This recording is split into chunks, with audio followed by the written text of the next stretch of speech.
नमस्कार, मेरा नाम है शमशी फिरदौस। इनकलाब हिंदी में आपका स्वागत है। हमारे इस खास शो का नाम है एक्सप्लेनर, जिसमें हम महत्वपूर्ण मुद्दों पे विस्तार से बातचीत करते हैं। और बातचीत के लिए हमारे साथ मौजूद है इनकलाब हिंदी के मैनेजिंग एडिटर आस मोहम्मद कैफ सर।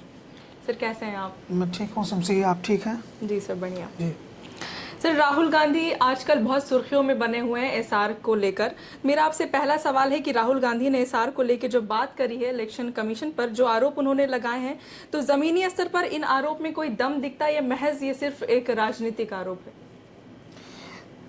शमशी, चुनाव तो बिहार में होने जा रहे हैं, विधानसभा के चुनाव हैं और पहले भी कई राज्यों में चुनाव होते रहे हैं, बिहार में भी कई बार चुनाव होते रहे हैं। लेकिन बिहार की हवा में पॉलिटिक्स है और ये बात पूरा देश जानता है, समझता है, मानता है। जब बिहार के बारे में दिल्ली की राजनीति में चर्चा होती थी तो एक किस्सा बहुत मशहूर था कि कोई नेता दिल्ली का या कोई व्यक्ति दिल्ली का पटना में घूमने के लिए गया रिक्शे में सफ़र करते हुए, और उसने कहा कि लालू यादव जो हैं वो चारा घोटाले में जेल गए, उन्होंने चारा खाया। तो रिक्शे वाले ने अपना रिक्शा रोक दिया और कहा कि नहीं, आपको जानकारी नहीं है, मैं आपको पूरा प्रकरण बताता हूँ। किसी सीट को लेकर के किसी ने कहा कि वो वहाँ से लड़ते हैं, तो रिक्शे वाले ने तुरंत रोक कर कहा नहीं नहीं, आपको जानकारी नहीं है, वो वहाँ से नहीं लड़ते, वो उस विधानसभा से लड़ते हैं।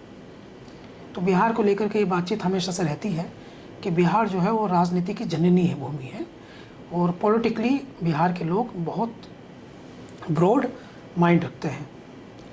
गरीबी हो सकती है वहाँ, तमाम तरह की कठिनाइयाँ हो सकती हैं वहाँ। हो सकता है कि बिहार की आर्थिक संरचना बहुत अधिक मजबूत ना हो सकता है कि बिहार में नोएडा जैसे बड़े बड़े मॉल ना हो, लेकिन मानसिक तौर पर बिहार के लोग अधिक बौद्धिक हैं और राजनीतिक तौर पर उनकी समझ बहुत अच्छी है। ये बात देश मानता है, दुनिया मानती है। तो एसआईआर जब हुआ बिहार में, तो इससे पहले बंगाल में, पश्चिम बंगाल में, इससे पहले महाराष्ट्र में, इससे पहले देश भर में कई जगह वोटर लिस्ट में गड़बड़ियाँ हुई। जो सामने आई, जो नहीं आई। लेकिन बिहार में जैसा एसआईआर को लेकर के बवाल मचा है वो अपेक्षित था। इसलिए अपेक्षित था कि बनिस्बत देश के दूसरे राज्यों के नागरिक, बिहार का जो नागरिक है वो राजनीतिक तौर पर ज़्यादा जागरूक है। तो जो कुछ हो रहा है बिहार को लेकर के, जो राहुल गांधी की आपने चर्चा की है, वो एक्चुअली इसलिए है क्योंकि बिहार का जो नागरिक है वो एसआईआर पर उसने काफ़ी कड़ी प्रतिक्रिया दी है। और राहुल गांधी भी अगर इस बात को उठा रहे हैं, राहुल गांधी ने भी इस मुद्दे को राष्ट्रीय मुद्दे में तब्दील कर दिया है, तो वो इसलिए क्या है क्योंकि बिहार की जनता के मिजाज को, बिहार के विपक्ष के नेताओं के मिजाज को उन्होंने समझा है। और मैं आज फिर इस बात को कह रहा हूँ, दोहरा रहा हूँ कि लालू यादव जो बिहार की राजनीति के नहीं बल्कि देश में सामाजिक न्याय की राजनीति के प्रतीक हैं, वो लालू यादव इस मुद्दे पर हालांकि सामने नहीं दिखाई दे रहे, लेकिन राहुल गांधी की मेंटोरशिप जैसे सामाजिक न्याय के मुद्दे पर वहाँ से हो रही थी। तो मुझे पूरा विश्वास है कि राहुल गांधी जो है वो राहुल गांधी को लालू यादव जो हैं वो इसमें भी मेंटोर कर रहे हैं। तो राहुल गांधी जब इस इशू पे बात कर रहे हैं एसआईआर पर, जिसको उन्होंने अब एक राष्ट्रीय मुद्दे पर तब्दील कर दिया, राष्ट्रीय मुद्दा बना दिया है, तो ये एक ना केवल गंभीर मुद्दा है बल्कि ये भी स्पष्ट कर दिया है जिन आंकड़ों को, डेटे को लेकर के, डेटा की वो राहुल गांधी लेकर के आए हैं जो बिहार से ही जुटाए गए हैं, और वो भी ये स्पष्ट कर दिया है उसने भी कि चुनाव आयोग जो है अब उसको जवाब देना पड़ेगा। नहीं देगा तो उसकी विश्वसनीयता जो जनता के दिलों में, लोगों के दिलों में तो संदिग्ध हो ही चुकी है, मगर धीरे धीरे उसका इंटरनेशनल लेवल पर खराब मैसेज जाएगा। सर, हाल के चुनाव में चुनावी गड़बड़ियों को लेके एक संशय पैदा हो गया, तो क्या ये स्वस्थ लोकतंत्र के लिए नकारात्मक संदेह है? हाँ भाई, लोकतंत्र है क्या? जमहूरियत या डेमोक्रेसी है क्या? डेमोक्रेसी, लोकतंत्र, जमहूरियत जो है वो जनता का शासन है, ये लोग हम जानते हैं। जनता उसमें अपना नेता चुनती है। हम पर कौन शासन करेगा ये जनता तय करती है। राजशाही में राजा, उसके बाद राजकुमार, एक परिवार, जैसे आप देखते रहे हैं वंश भारत की सियासत में हम देख लें, चालुक्य वंश हो या मुग़ल हो या उससे पहले मौर्य हो या उसके बाद में जो है वो गुलाम वंश हो, उससे पहले लोधी वंश हो। तो ये जो प्रोसेस है दुनिया भर में, डेमोक्रेटिक प्रोसेस ये है कि जनता वोट दे करके अब खुद पर शासन करने के लिए चुनती है। भारत में भी लोकतंत्र है, जनता वोट देती है और वोट की पावर जो होती है वो समान है, बराबर है। देश में जो सबसे उच्च पद पर आसीन है महामहिम राष्ट्रपति महोदया, और वह व्यक्ति जो सबसे गरीब है, दोनों एक ही वोट डालने की पावर है। ऐसा नहीं है कि राष्ट्रपति हैं तो 100 करोड़ वोट उनके बराबर हो सकती है। जितना वोट की पावर उनकी है उतनी वोट की पावर देश में सबसे गरीब, कमजोर, पिछड़े वर्ग के, पायदान के अंतिम व्यक्ति की है। ये लोकतंत्र की पावर है।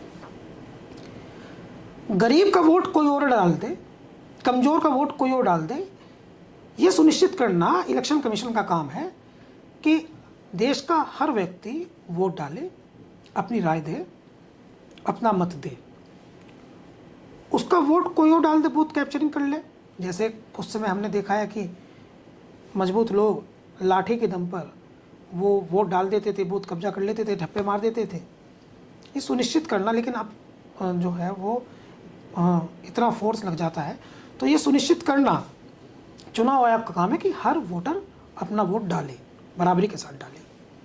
इसके लिए बड़ा खर्चा होता है, हज़ारों करोड़ रुपए चुनाव आयोग का बजट है, खर्च करते हैं वो। सारी फोर्स लग जाती है, CISF, CIF, अर्धसैनिक बल तैनात हो जाते हैं। चुनाव कई चरणों में होने लगे हैं, 1 चरण, 2 चरण, 3 चरण, 8 चरण, 8 चरणों में चुनाव होने लगे हैं। इसलिए चुनाव होने लगे हैं इतने अधिक चरणों में ताकि फोर्स की कोई कमी ना हो, व्यवस्था की कोई कमी ना हो, संसाधनों की कोई कमी ना हो। और चुनाव को फेयर कराना ये चुनाव आयोग की जिम्मेदारी है, और इतनी गहरी जिम्मेदारी है क्योंकि यही देश के लोकतंत्र की सबसे मजबूत नींव है। अब ऐसी परिस्थिति में जिसको चुनना है और चुनाव कराना है, उसी की प्रतिबद्धता संदेह के घेरे में आ जाए। जैसे कि विपक्ष ने जिस प्रकार से बातचीत की है, देश भर के राजनीतिक पार्टियों ने, जो खासकर विपक्ष में है, और देश के LOP ने, लीडर ऑफ अपोजिशन, आप समझिए, स्ट्रक्चर को समझिए, प्रोटोकॉल को समझिए। एक सरकार है, सरकार का एक नेता होता है, वो प्रधानमंत्री है नरेंद्र मोदी।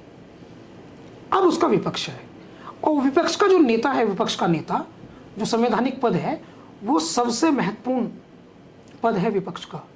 इतना कि जब चुनाव आयोग का आयुक्त चुना जाता है तो LOP वहाँ बैठता है। इसको लेकर के राजनीतिक हलकों में एक घटनाक्रम पर चर्चा हो रही है कि जब LOP विपक्ष चुनाव आयुक्त के चुनाव के समय पहुँचे थे तो उनको पहले से ऐसे नाम दिए गए थे जिस पर LOP को आपत्ति थी। तो जो इस समय मुख्य चुनाव आयुक्त थे उनके नाम पर उनको आपत्ति थी। अब इस तरह की चर्चा हो रही है। तो उनका चुनाव कैसे किया गया, तो कहा जा रहा है कि LOP जो है उस समय मीटिंग बीच में छोड़कर आ गए थे कि ये नाम जो है आप दे रहे हैं, तो LOP बीच में छोड़कर आ गए थे। यहाँ राहुल गांधी नाम नहीं मैं यूज़ कर रहा, मैं LOP यूज़ कर रहा हूँ, विपक्ष के नेता, या क्योंकि यहाँ पोजीशन की बात हो रही है, विपक्ष के नेता की पोजीशन क्या है। तो राहुल गांधी कुछ कह रहे हैं, मीडिया जो है वो, ये इससे ज़्यादा इंपॉर्टेंट बात है कि LOP क्या कह रहा है। ये देश का विपक्ष का नेता है जो ये आरोप लगा रहा है, तो निश्चित तौर पर चुनाव आयोग की निष्पक्षता सवालों के घेरों में आ जाती है, क्योंकि विपक्ष का नेता ये कह रहा है कि आपने जो वोटिंग लिस्ट बनाई है वो आंकड़ों के साथ बता रहा है कि आपने कुछ नाम कई जगह है, एक ही पते पर 80 नाम हैं, कई लाख वोट आपने बढ़ा दिए हैं, कई लाख वोट जो है वो फिर वोटर जो है वो कई बार अंकित हैं, बहुत सारे लोगों के पिता की जो नाम है वो नाम ही अंकित नहीं है, बहुत सारे सेम एड्रेस पे वोट बना दिए हैं। तो ये लोग करेंगे क्या। अभी जितनी बात राहुल गांधी ने नहीं कही है उससे आगे की मैं आपको बताता हूँ। इस तरह के मामलों में होता यह है कि मान लो एक व्यक्ति की 4 वोट हैं या एक ही एड्रेस पर 80 लोग हैं, तो वोट डालने से पहले वो कहीं से आ गए, वहाँ रुक गए, और जो वास्तव में वहाँ वोट हैं वो उन्होंने संख्या में ज़्यादा डाल दी, और वहाँ जो वोटर है उसको आपने लाठी बजा कर, डंडा बजा करके या इन्फ्लुएंस करके या किसी तरह से डरा के, धमका के या लालच देकर रोक दिया। यानी विपक्ष का वोटर तो रुक गया, और जो पक्ष का वोटर है, सत्ता पक्ष का वोटर है, उसके लिए मुफीद माहौल बन गया, कंफर्ट जोन बन गया, कॉरिडोर बन गया, उसका कॉरिडोर बन गया, और विपक्ष के वोटर को आपने रोक दिया। तो इस तरह सत्ता परिवर्तन कैसे स्वतंत्र तरीके से होगा या नहीं होगा, ये प्रश्न है। सर, जैसा कि आपने कहा कि चुनाव आयोग अब संदेह के घेरे में है, तो ऐसे में क्या लोकतंत्र खतरे में नहीं है? इस पे आप क्या कहेंगे? देखिए, लोकतंत्र की तो खूबी ये है ना कि जो अंतिम पायदान पर बैठा हुआ व्यक्ति है वो भी अपने आप को ये फील करे कि उसने देश का प्रधानमंत्री चुना है, या अपने स्टेट का मुख्यमंत्री चुना है, या अपना सांसद चुना है, या अपना विधायक चुना है। यही तो खूबी है ना लोकतंत्र की। लोकतंत्र की सबसे जो बड़ी ताकत है, जो सबसे बड़ा गुण है लोकतंत्र का, वो ये है कि वो सबसे अंतिम पायदान पर बैठे हुए व्यक्ति को भी अपना नेता चुनने का, अपना भविष्य निर्माता चुनने का अधिकार देता है। तो ये तो हो नहीं रहा। अंतिम पायदान पर बैठा हुआ व्यक्ति का वोट तो कोई और डाल जा रहा है। एक एक पते पर 4-4 लोग डाल जा रहे हैं, एक एक व्यक्ति के 4-4 राज्य में डाल जा रहा है, एक एक घर पे 80-80 लोग हैं, जैसा राहुल गांधी एलओपी कह रहे हैं। तो फिर अंतिम पायदान के व्यक्ति की वोट उसको नहीं डालने दे रहे, उसकी जगह फर्जी वोटिंग हो रही है, या उसकी जगह आपने गलत लोगों को चुन लिया है, या तो फिर लोकतंत्र कहाँ स्टैंड करेगा? लोकतंत्र तो इसी बात पे स्टैंड करेगा ना कि जो सबसे नागरिक है देश का, वो अपनी मर्जी से चुना, और अपनी मर्जी से तो चुन नहीं पा रहा, तो वहाँ तो गड़बड़ है, वहाँ तो बेईमानी है। अगर एलओपी की बात हम मान लें, राहुल गांधी जो डेटा दे रहे हैं उसकी मान लें, तो फिर लोकतंत्र कहाँ स्टैंड करेगा? फिर तो आधार जो है वो करप्ट हो गया है। जी सर, पिछले दिनों जिस प्रकार से चुनावी नतीजे आए हैं, तो क्या आप मानते हैं कि उनमें किसी तरह की बेईमानी हुई है?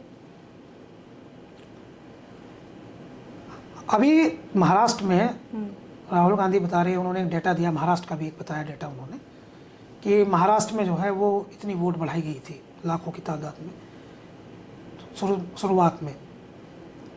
तो देखिए, चुनाव जैसे होता है तो चुनाव से पहले मतदाता पुनरीक्षण सूची आती है। पहली बार नहीं है कि एसआईआर हो रहा है, मतदाता पुनरीक्षण आती है, और इसलिए आती है ताकि जो पहले वोट डालने वाले हैं, पहली बार वोट डालने वाले हैं, उनका नाम उसमें अंकित कर लिया जाए, और जिनकी मृत्यु हो चुकी है उनका वोट वोटर लिस्ट से हटा दिया जाए। ये सब होता है, चुनाव आयोग का काम है, चुनाव आयोग को ये काम करती है, पहले से नहीं हो रहा, ये पुरानी प्रक्रिया है, लगातार होता है। शर्त यह है ये काम ईमानदारी से हो, शर्त यह है कि आप जो है इस काम में बेईमानी ना करें, शर्त यह है कि आपकी निष्पक्षता बरकरार रहे।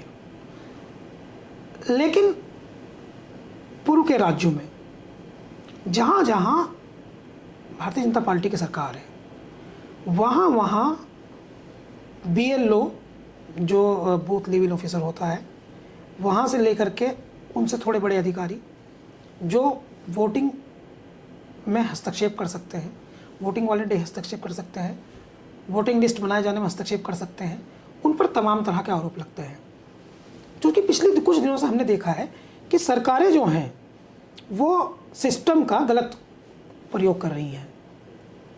अखिलेश यादव उत्तर प्रदेश के मुख्यमंत्री हों, तेजस्वी यादव पूर्व मुख्यमंत्री बिहार हों, महाराष्ट्र की बात हो, उत्तराखंड की बात हो, राजस्थान की बात हो, कहीं की भी बात हो, हम ये देख रहे हैं, चाहे वो सरकार पर ये आरोप हमेशा लगते हैं कि डीएम वो एक राजनीतिक पार्टी का समर्थन कर रहे हैं, वोटिंग में कर रहे हैं। लेकिन क्या है कि गलती कहाँ हो रही है, खामी कहाँ आ रही है?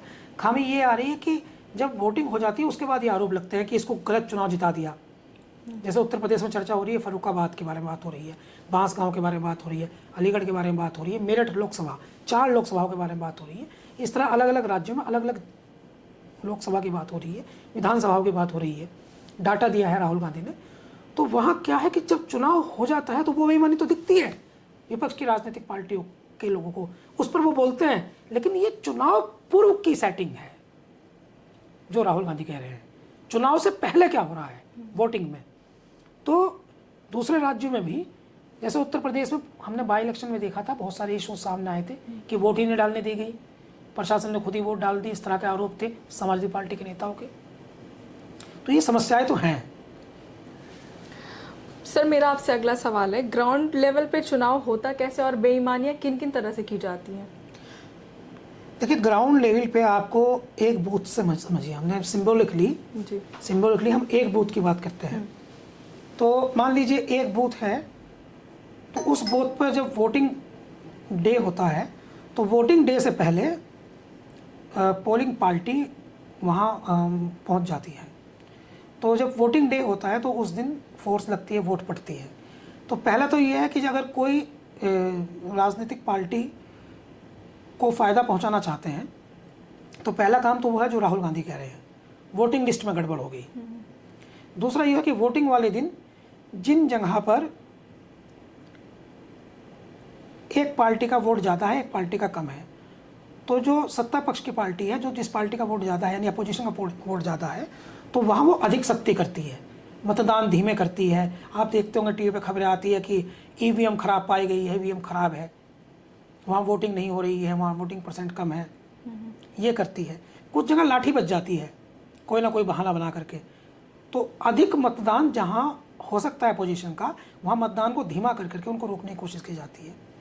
कुछ वहाँ जो कर्मचारी अधिकारी बैठे हैं, अगर वो किसी एक राजनीतिक पार्टी से प्रेरित है तो वो डिस्टर्ब करते हैं कागजात को लेकर के, आपके पास आधार कार्ड नहीं है, आपके पास वो नहीं है, ये डिस्टर्बेंस 1 से 2% मतदान प्रभावित करने की कोशिश करते हैं। अगर आपने एक लोकसभा में 15,000 का कर दिया प्रभावित तो बहुत बड़ी बात है, विधानसभा में 5,000 कर दिया तो बहुत बड़ी बात है। इसके अलावा प्रशासन जो है, जो ड्यूटी पर है, कई जगह बैरिकेडिंग करती है, जैसे वो बाई इलेक्शन में देखा तो यहाँ से चुनाव घूम करके आना पड़ रहा था, ये सब करता है। और जो पोजीशन का वोट है, यानी जो उनको जिताने वाला वोट है, सिस्टम को जिताने वाला वोट है, जिस पार्टी की सरकार है वहाँ पर, उनके लिए कॉरिडोर बनता है, उनके लिए वोटिंग आसान हो जाती है। एक तो ये होता है। दूसरा, वोटिंग लिस्ट की गड़बड़ी हो जाती है। छोटा नाम है, नाम है, आपके नाम के आगे, मान लीजिए आपका नाम शमशी फिरदौस है, तो आपके नाम के आगे खान नहीं लिखा है, तो नहीं डालने देंगे वोट, कह रहे यहाँ तो नहीं है, वोटर लिस्ट में कुछ है, यहाँ कुछ है। और वोटर लिस्ट में गड़बड़ियाँ जो है वो आज से नहीं है। वोटर लिस्ट में आप देखिए फ़ोटो सबका ख़राब लगा है, किसी का नाम गलत है, बहुत सारी गड़बड़ियाँ, टाइपो एरर बहुत होते हैं। वोटर लिस्ट में आधार कार्ड से मैच होना हो, ड्राइविंग लाइसेंस से मैच होना हो, नाम में बड़ी गड़बड़ियाँ आती हैं। तो इस तरह के इशूज़ हैं जो उस दिन चुनाव प्रभावित करने के तमाम तरीके अपनाए जाते हैं। पैसा बांटा जाता है कुछ जगह पर, तो लेकिन वो अलग है, हालांकि उसको भी चुनाव आयोग की रोकने की जिम्मेदारी है जी, वो अलग है। कुछ अब नया हुआ है आजकल, वो नया ये है कि जिस पार्टी अपोजिशन के नेताओं को नज़रबंद कर लेते हैं, उनको रेड कार्ड जारी कर देते हैं, उनको घर से नहीं निकलने देते। यानी सत्ता पक्ष जो है वो डीएम साहब, जिस पर पार्टी के भी सरकार है, उसके डीएम साहब जो हैं वो अब पूरा प्रभावित करने की कोशिश करते हैं चुनावों को, और लगातार आरोप भी लगते हैं इसके। सर मेरा आपसे अगला सवाल है, ऐसा लग रहा है जैसे इलेक्शन कमीशन अपनी गलती मानने को तैयार नहीं और वो उल्टा राहुल गांधी से एफिडेविट मांग रहा है। तो राहुल गांधी कह रहे हैं कि हमें इलेक्शन कमीशन से कोई उम्मीद नहीं है, तो ऐसे में लोकतंत्र बचेगा कैसे? नहीं, इलेक्शन कमीशन अपनी गलती इसलिए नहीं मानेगा कि आप देखिए दुनिया में कोई भी आदमी गलती करे तो इतना भला थोड़ी है, इतना शरीफ थोड़ी है कि वो चोरी करे कोई व्यक्ति और ये कहे मैंने चोरी कर ली। लेकिन जो विश्लेषक हैं, पत्रकार हैं, नेता हैं और खुद इलेक्शन कमीशन के लोग हैं, दिख तो सबको रहा है। भाई राहुल गांधी जिस प्रकार से उन्होंने प्रेजेंटेशन दे करके पॉइंट टू पॉइंट समझाया, तो ये तो सबकी समझ में आता है कि गलती तो है, कमियां तो है, खामी तो है, और खामी पकड़ी गई तो मान कैसे लें इलेक्शन कमीशन? और एफिडेविट क्यों देगा? एलओपी एफिडेविट देगा। देखिए देश में प्रधानमंत्री के बाद सेकंड मोस्ट इंपॉर्टेंट व्यक्ति है राजनीति में एलओपी, क्योंकि माननीय राष्ट्रपति जी, माननीय उपराष्ट्रपति जी, महामहिम, तो वो अलग है। सुप्रीम कोर्ट के चीफ जस्टिस जो है वो अलग है। लेकिन इलेक्टोरल पॉलिटिक्स में देखें तो इलेक्टोरल पॉलिटिक्स में प्रधानमंत्री के बाद दूसरा सबसे महत्वपूर्ण व्यक्ति है एलओपी, विपक्ष के नेता। वो उनको कह रहे हैं आप एफिडेविट दो, तो वो उनसे एफिडेविट मांग रहे हैं। उनका तो जो कह दिया ना, एक राजनीतिक व्यक्ति ने जो कह दिया वही सच है, और प्रमाण के साथ कह रहे हैं कि उनसे एफिडेविट मांग रहे हैं जानबूझ करके, ताकि उनकी बात को गलत साबित किया जा सके, फिर एफिडेविट को चैलेंज करके कोर्ट जाए, क्योंकि सिस्टम पे ग्रिप है। और ये बात कांग्रेस के लोग भी समझ रहे हैं, तो वो अपनी गलती माने कैसे? एक बात। दूसरी बात, लोकतंत्र तक आप बार बार सवाल पूछ रही हैं। लोकतंत्र तो एक्चुअली है ही वोटिंग बेस्ड। लोकतंत्र तो है ही है कि अंतिम पायदान पर बैठे हुए व्यक्ति को वोट डालने की आज़ादी मिले और पूरी आज़ादी पड़ी। उस चुनाव आयोग का काम है ये सुनिश्चित करना। तो संदेह तो ये पैदा करता है जी। तो इसमें संदेह तो है शमशी। सर मेरा आपसे आखिरी सवाल है कि बेईमानी से जीते हुए नेता वो जनता के साथ क्या ईमानदारी कर पाते होंगे? ईमानदारी हो कर रही है आजकल के नेताओं की। आप देखिए आजकल के जो नेता हैं उनका स्तर जो है वो लगातार गिरता जा रहा है। आजकल भारत में कम से कम नेता जो है वो दुर्भाग्य से आदर्श बचे कहाँ हैं। आप किसी यूनिवर्सिटी में चले जाइए, वहाँ जाकर के आप पूछिए कि आपको राजनीति करनी है तो आपका पसंदीदा नेता कौन है, क्या नाम लेते हैं, उनसे पूछ कर देखिए। तो वो हो सकता है ऐसे नेता का नाम लेते हैं जिसको वो जानते ना हो। जैसे आप जाएं जामिया में चले जाएं, आपसे पूछे कि आप कैसे नेता बनना चाहते हैं, जामिया कोई व्यक्ति कहते हैं जी मैं असदुद्दीन ओवैसी जैसा बनना चाहता हूँ, अगर वो नहीं जानते। लेकिन जब वो असदुद्दीन ओवैसी के साथ रहेंगे, 15-20 दिन साथ रहेंगे, उनको जानेंगे, पढ़ेंगे, रिसर्च करेंगे, या तेलंगाना जाएंगे तो फिर कहेंगे असदुद्दीन ओवैसी साहब जैसा नहीं बनना चाहता। फिर वो कोई नया नाम बताएंगे, तेजस्वी यादव जैसा बनना चाहता हूँ। फिर वो वहाँ जाएंगे तो कहेंगे नहीं बनना चाहता। दूर से कहेंगे मोदी जी, फिर कहेंगे नहीं मोदी जी नहीं बनना चाहता। तो नेता जितना दूर से अच्छा लग रहा है उतना करीब आकर के खराब लगने लगता है। ये एक नेता की बात नहीं हो रही, मैं कह रहा हूँ ओवरऑल नेताओं ने अपनी इमेज को ऐसा बना दिया है कि वो दूर से तो अच्छे लगते हैं, करीब आने पे खराब लगते हैं। आप ऐसे मान लीजिए कि उनकी इमेज बिल्डिंग पे काम हो रहा है, उनका नेगेटिव सामने नहीं आता, बस पॉजिटिव सामने आ रहा है। और बेईमानी की स्थिति यह है कि करप्शन होता है, कई तरह का करप्शन होता है, सिर्फ पैसे की बेईमानी नहीं, चरित्र का करप्शन है, आप भेदभाव कर रहे हैं, निष्पक्षता नहीं कर रहे हैं, ये भी आपका ये करप्ट बिहेविंग करप्शन है ये। तो कई तरह का करप्शन होता है, बहुत तरह का करप्शन होता है। नेताओं में आइडियल जो कैरेक्टर होना चाहिए वो नहीं है जी। तो आइडियल कैरेक्टर वो नेताओं का नहीं बन रहा है। तो भारत की चिंता का विषय है भारत की राजनीति करने वाले तमाम नेताओं के लिए कि हमारा जो यूथ है, जो 40 करोड़ से ज़्यादा की आबादी का है, प्योर यूथ, उनके मन में नेताओं को लेकर के नकारात्मक छवि बन रही है। ये देश के लिए बहुत चिंता का विषय है। तत्काल प्रभाव से देश के नेताओं को अपना स्तर सुधारने की आवश्यकता है शमशी। जी, बहुत बहुत शुक्रिया सर हमसे बातचीत करने के लिए। तो ये थे आज के महत्वपूर्ण सवाल। अगली वीडियो के लिए बने रहें हमारे साथ। धन्यवाद।